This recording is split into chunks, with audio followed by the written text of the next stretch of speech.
So the president has declared a state of national disaster as a result of the energy crisis.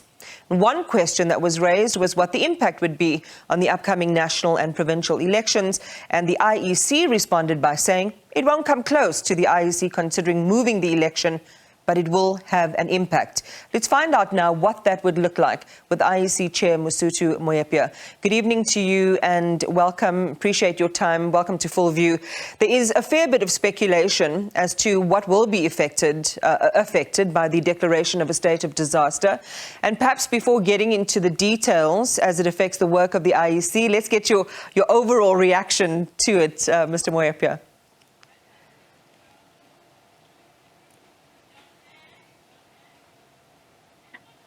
Good afternoon.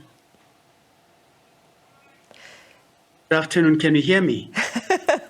Good afternoon. I'm here. Timan, how are you?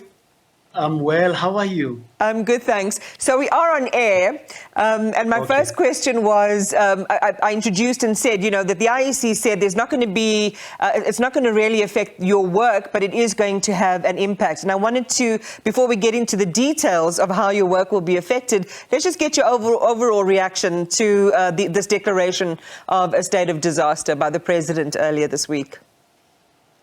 I think as the Electoral Commission, we work with the realities that South Africans face. We are not immune to, what's happening in the country, the kind of things that everyone has to adjust to, and that's really where we have to work. Given that we know almost a year ahead of that election, that there's a lot of work we would need to do to anticipate the difficulties we may have and to put measures in place.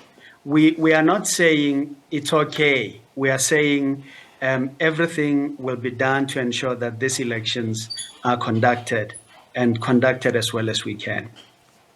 So let's go then to some of these impacts that you were talking about, and there's a lot of work that you have to do in anticipating what problems could arise.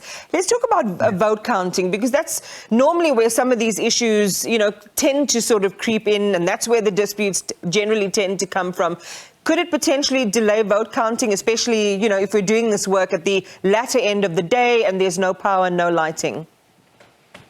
Well, we have to anticipate what will happen on the day. And perhaps it's important that we point out that all elections we have conducted, we have always worked closely with Eskom. We have an established working relationship with them. Election day is a big day. They always plan, they tell us where they are expecting problems, and we provide accordingly together with them. You will recall that even in 2021, whatever challenges there were, we worked very closely with them. So that's the first step. The second step, obviously, is that in areas where we may encounter problems, we will have to make provisions. Provisions operationally, but also provisions that are applicable in terms of the law. And one would certainly accept that, Mr. Moepya. I've been many times at the Rock, along with the parties watching those results come in.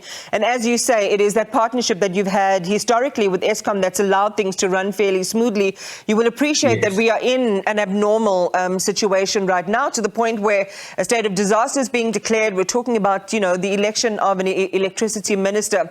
Are you saying that you don't anticipate, in line with years past, any major, major threats to the smoothness of the way the vote typically will unfold?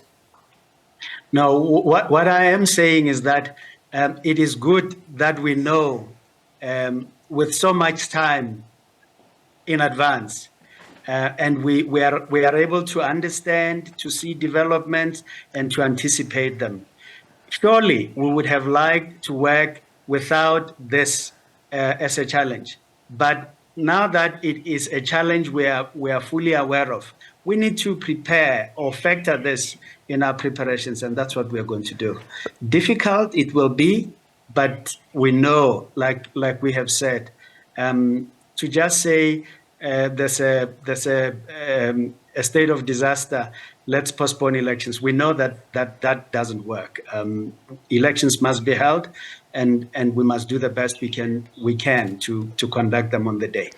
Great can-do spirit there. So talk to us then about, just operationally, how the IEC does that. I mean, who would you need to talk to from, a technical perspective? What kinds of information would you need to get together to understand, where problems might pop up and how you'd be able to resolve them fairly quickly?